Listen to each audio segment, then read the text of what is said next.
रमजान सिर्फ रोजे रखने का ही नहीं, इबादत का भी महीना है। और सेहत का ध्यान रखना भी एक बहुत बड़ी इबादत है। और हर इंसान पर अपनी अच्छी सेहत का ध्यान रखना फर्ज है। और बचपन में आप सबने हिंदी की किताब में पढ़ा ही होगा कि स्वस्थ शरीर में ही स्वस्थ आत्मा का वास होता है।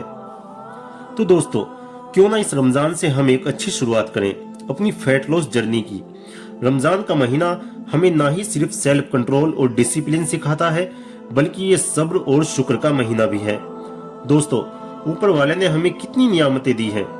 सही सलामत हाथ पैर दिए, बोलने के लिए जुबान दी, रहने को घर, खाने को खाना पानी, और जिस छोटी सी आंख से आप ये वीडियो देख रहे हो वो भी, और भी ना जाने क्या क्या।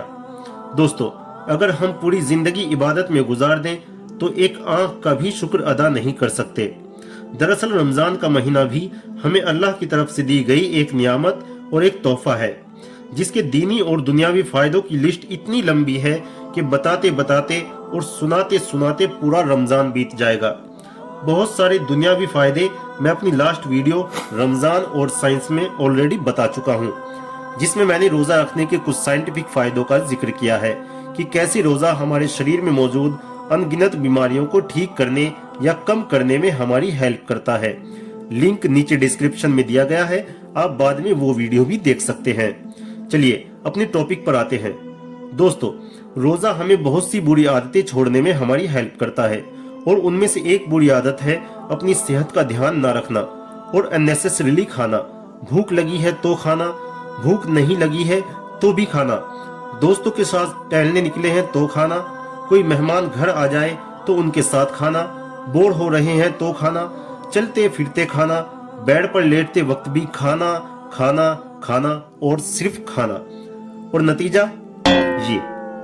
और इसी मोटापे की वजह से हम पब्लिक प्लेस में शर्मिंदगी के शिकार तो होते ही हैं, साथ ही हम अपने अंदर इतनी बीमारियां इकट्ठी कर लेते हैं कि हमें समझ ही नहीं आता कि पहले डायबिटीज का इलाज कराएं, घुटनों के दर्द का, फैटी लीवर का, हार्ट का, या इन सब से जूझकर जो एंजाइटी और डिप्रेशन हुआ है उसका। ऐसे में जो लोग चलते फिरते आते जाते जाने अनजाने कुछ ना कुछ पेट में डालते ही रहते हैं, उनके लिए ये बुरी नहीं, बहुत ही बुरी आदत छोड़ने के लिए रमजान के ये 30 रोजे किसी ऑफर से कम नहीं है। दोस्तों, इससे पहले कि मैं आपको कोई डाइट प्लान बताऊं, उससे पहले मैं आपको कुछ छोटी छोटी मगर मोटी बातें बताना चाहूंगा जो वेट लॉस करने में आपकी हेल्प करेंगी। नंबर 1, आपको पूरे दिन में अपनी 7 से 8 घंटे की नींद पूरी करनी है। मानता हूं कि रमजान में सहरी में उठने की वजह से आपकी नींद थोड़ी डिस्टर्ब हो सकती है, लेकिन रोजे के फायदे इतने हैं कि थोड़ी सी कुर्बानी तो आपको देनी ही पड़ती है। दिन में जब भी मौका मिले थोड़ी सी झपकी ले लिया करें। नंबर 2, अपना वाटर इंटेक 3 से 3.5 लीटर जरूर पूरा करें, जिससे कि आपकी हेल्थ भी अच्छी रहे और आप कॉन्स्टिपेशन जैसी प्रॉब्लम से भी बचे रहें। क्योंकि दिन में रोजे के दौरान 15-16 घंटे तक आप पानी नहीं पी सकते, इसलिए रोजा इफ्तार के बाद थोड़ा थोड़ा करके पानी पीते रहें, जिससे कि आपकी बॉडी डिहाइड्रेट ना हो पाए। एकदम से ज्यादा पानी आपको नहीं पीना है, क्योंकि ये हमारी बॉडी के लिए बहुत ही ज्यादा नुकसानदायक साबित हो सकता है। नंबर 3, आपको बार बार अपना वेट चेक नहीं करना है, क्योंकि मेरे भाई मेरी बहन, आपकी नियत तो रोजा रखना ही है। वेट लॉस में सिर्फ आपको इससे मदद मिल रही है, और बार बार आपका वेट चेक करना आपकी नियत में खोट पैदा कर सकता है और आप रोजे से हासिल होने वाली बरकत से महरूम हो सकते हैं और अपनी नियत से भटक सकते हैं। तो प्लीज ऐसा हरगिज ना करें। नंबर 4, डायरेक्ट शुगर को अवॉइड करें, क्योंकि मीठा खाना आपकी वेट लॉस जर्नी में आपका सबसे बड़ा दुश्मन है और आपके बढ़ते हुए वजन की मेन वजह है खाने में बहुत ज्यादा चीनी या मीठी चीजों का इस्तेमाल। ध्यान रहे, मैं उस मीठे की बात कर रहा हूँ जो हम शरबत, जलेबी, इमरती और मिठाई के जरिए अपने अंदर डालते रहते हैं। मीठे फलों से दूर नहीं भागना है, फल खा सकते हैं यार। नंबर 5, दोस्तों, पकोड़ा, पकौड़ी, चाट, समोसा, चाउमीन, मोमोज और दीगर फास्ट फूड हमारी हेल्थ के लिए कितने नुकसानदायक हैं, ये मुझे अलग से बताने की जरूरत नहीं है, आप सभी अच्छी तरह से जानते ही हैं। लेकिन बूढ़ा, बच्चा, मोटा, पतला, आज हर कोई फास्ट फूड का दीवाना बना बैठा है। लेकिन अगर आपको वेट लॉस करना है तो भूलना पड़ेगा कि दुनिया में फास्ट फूड और चाट समोसा नाम की कोई चीज है भी। दोस्तों, मैं आपको कोई ऐसा डाइट चार्ट नहीं बताने वाला जिसमें लिखा हो कि इतने बजे ये खाएं, इतने बजे ये पिएं, क्योंकि ऐसी डाइट प्लान का हश्र मैं बखूबी जानता हूँ। 3 दिन चलते हैं और चौथे दिन कचरे के डब्बे में मिलते हैं। डाइटिंग करना तो हर कोई चाहता है, लेकिन 99% लोग डाइटिंग को एग्जीक्यूट ही नहीं कर पाते और फेल हो जाते हैं। सिर्फ 1% लोग होते हैं जो इस फील्ड के सिकंदर बनते हैं। बस उन्हीं 1% में अपने आप को लाना है। अपने आप को इस भ्रम में नहीं रखना है कि मैं डाइटिंग कर रहा हूं, क्योंकि ऐसा करके आप अपने आप को बंधा हुआ महसूस करेंगे। मैं आपको कुछ मेन पॉइंट बताने वाला हूं, जिनको अपनी लाइफ स्टाइल का पार्ट बनाकर आप रमजान में 5 से 15 केजी तक वेट लॉस कर सकते हैं। वीडियो में आगे बढ़ने से पहले वीडियो को लाइक और चैनल को सब्सक्राइब कर दीजिए, क्योंकि आपके लिए वीडियो बना रहे हैं यार, इतना तो बनता ही है। देखिए, बात अगर करें सहरी की, तो सहरी में नींद से उठकर बिस्तर छोड़ना सबसे बड़ी कुर्बानी है। बाकी और सब काम बहुत आसान है।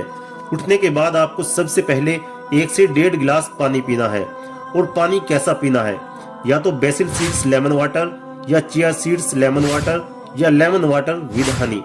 ये तीनों ही आपको एक अच्छी खासी एनर्जी प्रोवाइड कराने के साथ साथ आपको लॉन्ग टाइम तक फुलफिल रखते हैं, जिससे कि आपकी बॉडी हाइड्रेटेड बनी रहती है और आपको प्यास का एहसास भी कम होता है। बेसिल सीड्स लेमन वाटर बनाने के लिए हम 1 गिलास में बेसिल सीड्स या चिया सीड्स की एक छोटा चम्मच डालते हैं। उसके बाद गिलास को पानी से फिल कर देते हैं और 10 मिनट के लिए छोड़ देते हैं। अराउंड 10 मिनट्स हम देखते हैं कि सीड्स गिलास में अच्छे से फूल चुके हैं। उन्होंने गिलास का सारा पानी अच्छे से सोख कर लिया है। इसके बाद गिलास में आधा नींबू अच्छे से निचोड़ लेते हैं और अच्छे से मिक्स कर लेते हैं, और ये हमारा बेसिल सीड्स लेमन वाटर बनकर तैयार है। ये आपके पेट को तो फुलफिल करता ही है, साथ ही आपको प्यास भी नहीं लगने देता और कॉन्स्टिपेशन जैसी प्रॉब्लम में भी राहत देता है। लेमन हनी वाटर तो आप बनाना जानते ही होंगे। वेट लॉस या फैट लॉस जर्नी की जब हम बात करते हैं तो हमें एक बात कॉमनली सुनने को मिलती है कि हमें फैटी चीजें बिल्कुल बंद कर देनी चाहिए। बिल्कुल सही बात है, लेकिन हमें सिर्फ बैड फैट बंद करना है, जो कि पकौड़ी, समोसे जैसी डीप फ्राई चीजों में होता है, और इसकी जगह गुड फैट को अपनी डाइट में शामिल करना है, जो कि हमें आलमंड, वॉलनट और सभी तरह के ड्राई फ्रूट में मिलता है। तो यहाँ सहरी में हम 1 मुट्ठी भर ड्राई फ्रूट अपनी डाइट में शामिल कर सकते हैं। इसके अलावा थोड़े बहुत प्लेन राइस हम खा सकते हैं। इसके अलावा एक और ऑप्शन यहाँ मैं आपको देना चाहूंगा, जिसे कभी कभी टेस्ट बदलने के लिए आप अपनी सहरी में शामिल कर सकते हैं, और इसे नाम दिया गया है ओवरनाइट ओट्स का। बनाना बिल्कुल आसान है। सबसे पहले 25 से 30 ग्राम ओट्स लेने हैं। इसमें आधा कप टोन्ड मिल्क हमें डाल लेना है। 1 टेबल स्पून चिया सीड्स इसमें डाला गया है। इन सब चीजों को मिक्स करने के बाद लो फैट कर्ड इसमें डालनी है। थोड़ा सा इसमें गुड़ या हनी आप डाल सकते हैं, और अच्छे से मिक्स करके इसे पूरी रात के लिए फ्रिज में रख देना है, और सहरी के टाइम इसे फ्रिज से निकालकर अच्छे से मिक्स कर लेना है। और इसमें अपने मनपसंद कोई भी फ्रूट आप डाल सकते हैं। फ्रूट डालने के बाद थोड़े से चिया सीड्स आप इसमें डाल सकते हैं। अगर आप जिम जाते हैं और वे प्रोटीन वगैरह यूज करते हैं तो इसमें 1 स्कूप वे प्रोटीन की भी डाल सकते हैं। और लीजिए, आपकी ये रेसिपी भी तैयार है। सहरी में आमतौर पर सबके घर में बनने वाली फिरनियों, मीठी रमजानी ब्रेड, शीरमाल, सेवइयों से आपको थोड़ी दूरी बना के रखनी पड़ेगी अगर वेट लॉस करना है तो। अदरवाइज खाओ पियो ऐश करो मित्रों, दिल पर किसी दा दुखायो ना। इसके बाद हम सीधा मिलते हैं इफ्तारी के दस्तरखान पे। दोस्तों, इफ्तारी के दस्तरखान पर आमतौर पर हमें क्या क्या दिखाई देता है? एक तरफ जलेबी, पकोड़ा, पकौड़ी, इमरती, शरबत, समोसे, कचरी, पापड़, चाट, दही, भल्ले और अल्हम्दुलिल्लाह और भी ना जाने क्या क्या। वहीं दूसरी तरफ खजूर, सेब, संतरा, केले, अमरूद, पपीता, अंगूर और भी बहुत से फल फ्रूट। बस आपको करना यह है कि अपना ध्यान चाट पकौड़ी से हटाकर फ्रूट्स की तरफ लाना है, और खास तौर से पपीता, तरबूज, खरबूजा जैसे फल खाने हैं, जो आपके पेट को फुल करने में भी आपकी हेल्प करते हैं, साथ ही विटामिन्स और मिनरल्स से भरपूर होने के साथ आपको एनर्जी भी प्रोवाइड कराते हैं। ज्यादा ही चटपटा खाने का मन हो तो आप चना चाट खा सकते हैं। उसके बाद मगरिब की नमाज पढ़ेंगे और आधे घंटे बाद थोड़ा सा खाना जिसमें फैट की मात्रा बहुत कम हो। ज्यादा नमक मसाले वाले सालन जैसे कीमा, कोरमा, स्टू वगैरह से परहेज करें, क्योंकि आपका गोल है वेट लॉस करना। बुरा मत मानना दोस्त, लेकिन इस दुनिया में कोई भी मोटा आदमी ऐसा नहीं है जो जानता ना हो कि पतला कैसे होते हैं। हर किसी को पता है, लेकिन पता होने से रिजल्ट नहीं मिलते। पता होने से इस दुनिया में कुछ भी नहीं होता दोस्त, करना पड़ता है। सबको पता है कि धूम्रपान करना सेहत के लिए हानिकारक है। Everybody knows, but still people smoke. तो पता होने से क्या हुआ? नथिंग। सुई कहाँ रुकी है? प्रोसेस एग्जीक्यूशन पर। हर मोटे इंसान को पता होता है कि पतला कैसे होते हैं, लेकिन प्रॉब्लम कहाँ आती है? प्रोसेस एग्जीक्यूशन में। कोशिश करनी पड़ती है दोस्त, प्रोसेस को फॉलो करना पड़ता है। एक बात हमेशा याद रखना दोस्तों, process will always give you pain and result will give you pleasure. वो कहते हैं ना कि कुछ पाने के लिए कुछ खोना पड़ता है दोस्त। तो दोस्तों, आपको अगर हमारी वीडियो से कुछ भी सीखने को मिला हो तो एक शेयर जरूर कर देना, क्योंकि अच्छी बातों को शेयर करना भी सदका होता है। जल्दी मिलूंगा एक नई वीडियो में एक नए टॉपिक के साथ। तब तक के लिए खुदा हाफिज।